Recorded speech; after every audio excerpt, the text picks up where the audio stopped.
अस्सलामु अलैकुम वरहमतुल्लाहि वबरकातुहू। प्यारे अज़ीज़ों, उम्मीद करता हूँ आप सब लोग खैर वाफ़ियत से होंगे। जैसा कि आप लोग जानते हैं कि पिछली वाली वीडियो में हमने अरबी ज़ुबान के हवाले से कुछ गुजारिशात जो हैं वो पेश की थी। मुझे उम्मीद है आपने उस वीडियो को देखा होगा और समझा भी होगा।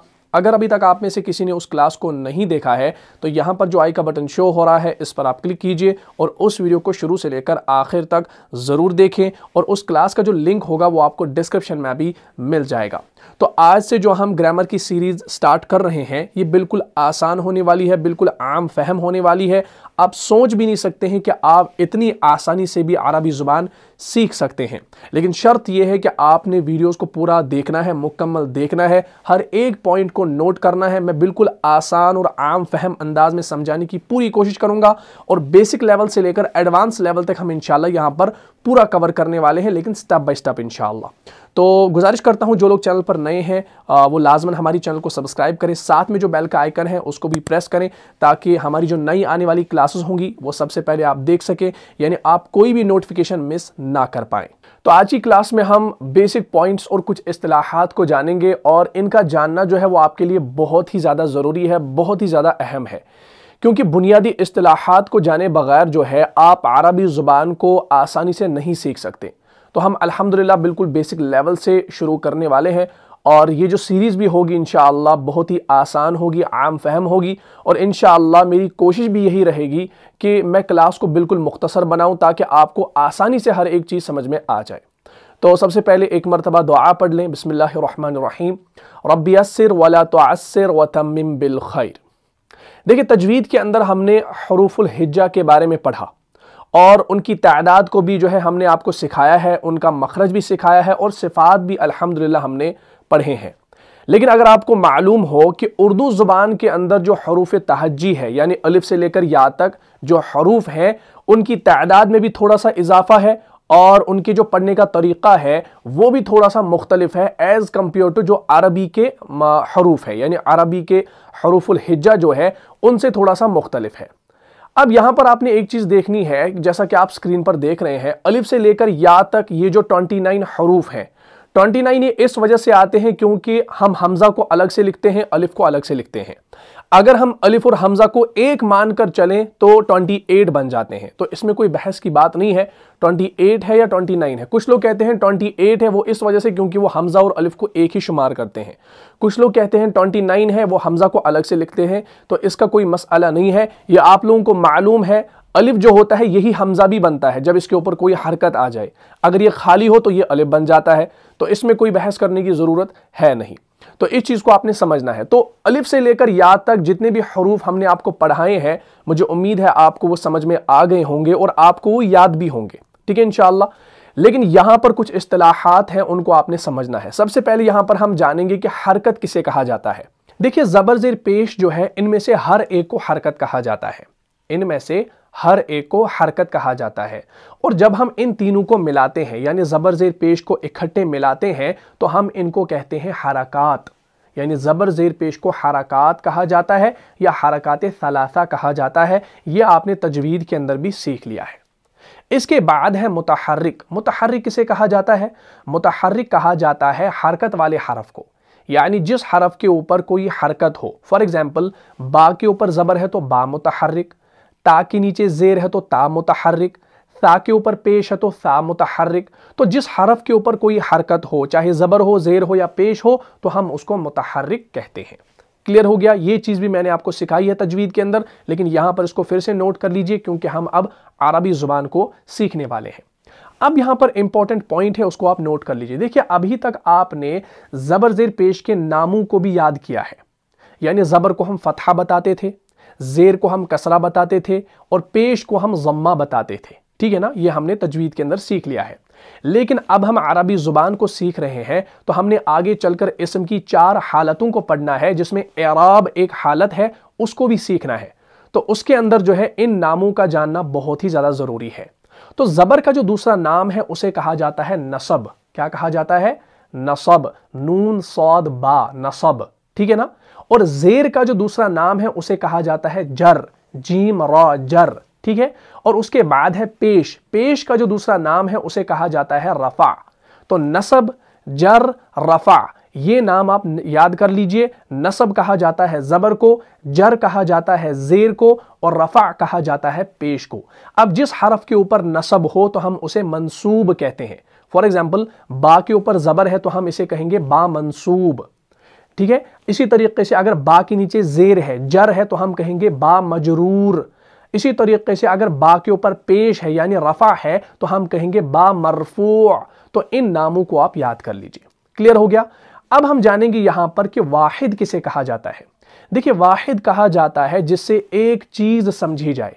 अगर मैं कहूं वो एक लड़का खाना खाता है, तो ये जो जुमला मैंने इस्तेमाल किया ये वाहिद के लिए है, क्योंकि मैंने एक लड़के की बात की। वो एक लड़का खाना खाता है तो ये वाहिद है, ठीक है ना। तो एक के लिए क्या इस्तेमाल होता है? वाहिद इस्तेमाल होता है। इसी तरीके से अगर मैं दो की बात करूं उसके लिए मुसन्ना या तस्निया इस्तेमाल होता है। दो के लिए जो चीज समझी जाए उसे तस्निया कहा जाता है। जैसे मैं कहूं वो दो लड़के खेल रहे हैं, तो मैंने दो लड़कों की बात की, तो ये जो जुमला है ये तस्निया है, मुसन्ना है। तो दो के लिए मुसन्ना तस्निया, ठीक है। अब अगर मैं कहूं कि वो सब लड़के खाना खा रहे हैं, वो सब लड़के खेल रहे हैं, तो मैंने सब की बात की, तो ये आएगा जमा के अंदर। तो अब आपने समझना है वाहिद जो है जो जिसमें एक चीज समझी जाए, और तस्निया कहते हैं जिसमें दो चीजें समझी जाएं, और जमा कहते हैं जिसमें दो से ज्यादा चीजें समझी जाएं। वैसे आपको मालूम होगा कि इंग्लिश के अंदर सिंगुलर होता है और प्लूरल होता है। सिंगुलर जो है वो एक के लिए इस्तेमाल होता है, और प्लूरल के अंदर बहुत सारे आते हैं, दो भी आते हैं, तीन भी आते हैं, 10 भी आते हैं, हजारों भी आते हैं। लेकिन अरबी ग्रामर के अंदर आपने क्या करना है, एक के लिए आपने वाहिद, दो के लिए तस्निया, और सब के लिए या तीन के लिए आपने जमा इस्तेमाल करना है। क्लियर हो गया। तो ये चीज आपको इंशाल्लाह आगे समझ में आ जाएगी। फिलहाल इसको अपनी कॉपी पर आप नोट कर लीजिए। उसके बाद है मनफी। मनफी किसे कहा जाता है? मनफी हम कहते हैं नेगेटिव को। मनफी हम कहते हैं नेगेटिव को। जैसे मैं कहूं नहीं, मैं खाना नहीं खाऊंगा, तो ये जो जुमला मैंने इस्तेमाल किया ये नेगेटिव सेंटेंस है। ये कैसे आपको पता चलेगा कि ये नेगेटिव है? क्योंकि मैंने इसमें इनकार किया कि मैं खाना नहीं खाऊंगा, मैं खाना नहीं खाऊंगा, इसमें नहीं का लफ्ज आया, तो ये जो जुमला है ये मनफी है। क्या है भाई? मनफी है। तो मनफी कहा जाता है नेगेटिव को। क्लियर हो गया। अब अगर मैं इकरार करूं, मैं कहूं हां मैं खाना खाऊंगा, तो मैंने इसमें इकरार किया, तो ये जो जुमला कहलाएगा इसे मुस्बत कहा जाएगा। क्या कहा जाएगा? मुस्बत कहा जाएगा। तो इस चीज को आप नोट कर लीजिए। तो नेगेटिव के लिए मनफी और पॉजिटिव के लिए मुस्बत, इन चीजों को आप नोट कर लीजिए। क्लियर हो गया। यहां तक पूरी इस्तिलाहात समझ में आ गई, तो इनको अपनी कॉपी पर नोट कर लीजिए। अब हम थोड़ा सा आगे बढ़ते हैं। देखिए, जब भी हम कोई बात कहते हैं, कोई भी बात हम अपने मुंह से अदा करते हैं, तो उसमें कई लफ्ज होते हैं। कभी ये ज्यादा भी हो सकते हैं और कभी ये कम भी हो सकते हैं। तो लफ्ज जो होता है इसकी दो अकसाम है, मेनली दो अकसाम है। एक होता है बामाना, दूसरा होता है बेमाना। बामाना यानी मीनिंगफुल और बेमाना यानी मीनिंगलेस। तो ये जो दो अकसाम है बामाना और बेमाना, इसको हम पहले समझेंगे।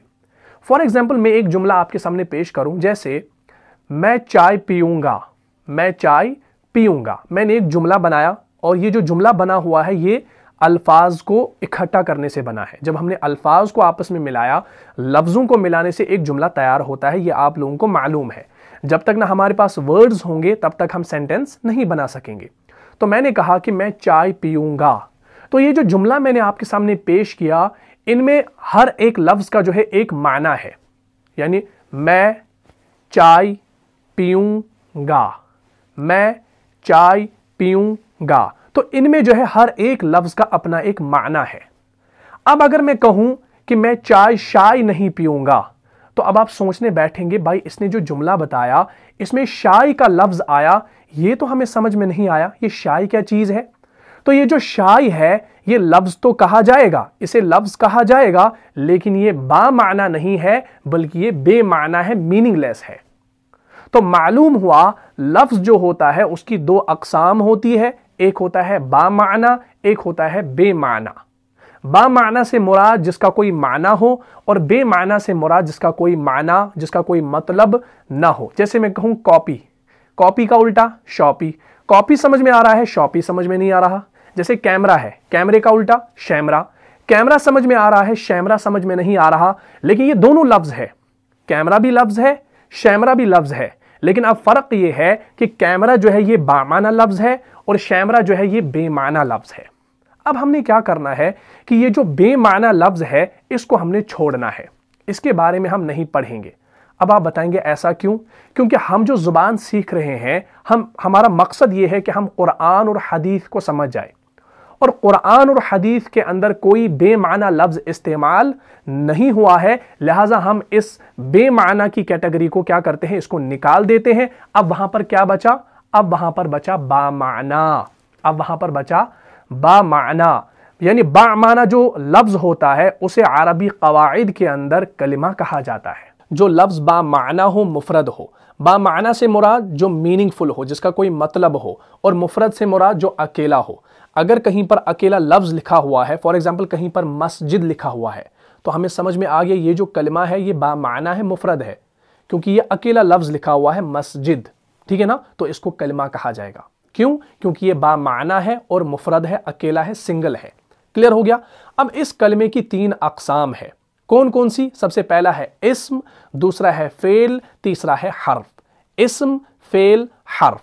अगर हमें ये 3 अक़साम समझ में आ जाती हैं तो इंशाअल्लाह अरबी ग्रामर जो है वो सीखना बहुत ही ज़्यादा आसान होगा, क्योंकि कुरान मजीद के अंदर या तो आपको इस्म मिलेगा, या तो आपको फेल मिलेगा, या तो आपको हर्फ मिलेगा। चाहे वो हदीस हो, चाहे वो अरबी ज़ुबान हो, आपको इस्म, फेल और हर्फ के अलावा और कुछ नहीं मिलेगा। लिहाजा हमारा जो फोकस रहेगा वो इन 3 अक़साम पर रहेगा। हमें इन 3 अक़साम को सीखना है। इनके अंदर फिर शाखें निकल कर आएंगी, उनको हमने एक एक करके सीखना है, तो इंशाल्लाह उनको आहिस्ता आहिस्ता हम सीखते जाएंगे। लेकिन आप अपने बेसिक्स को पहले क्लियर कर दें इंशाल्लाह, तब जाके आप आगे बढ़ सकते हैं। तो इन 3 अक़साम की जो है मैं आपको डेफिनेशन यहां पर लिखवाने वाला हूं, इसको आप अपनी कॉपी पर नोट करें, और फिर इंशाल्लाह हम बाकायदा जो है पहले जो है किस्म जो है उससे इंशाल्लाह शुरुआत करने वाले हैं। तो इस्म किसे कहा जाता है? देखिए, इस्म के बारे में आपने इंग्लिश में भी पढ़ा होगा और उर्दू में भी आपने इसको बचपन में पढ़ा होगा कि इस्म जो है, इस्म हम कहते हैं नाउन को। और नाउन को हमने कैसे पढ़ा है? Noun is a name of person, place और ए थिंग। और उर्दू में इस्म वो कलमा है जो किसी शख्स, चीज या जगह का नाम बताए। ये हमने बचपन में पढ़ा है। तो इस्म जो है ये वो कलमा है जो खुद अपने माना बताए और अपने माना बताने में किसी दूसरे कलमे का मोहताज न हो। जैसे कलमुन है, कलम जो है ये किसी दूसरे कलमे का मोहताज नहीं है, हमें समझ में आ रहा है, ये नाम है।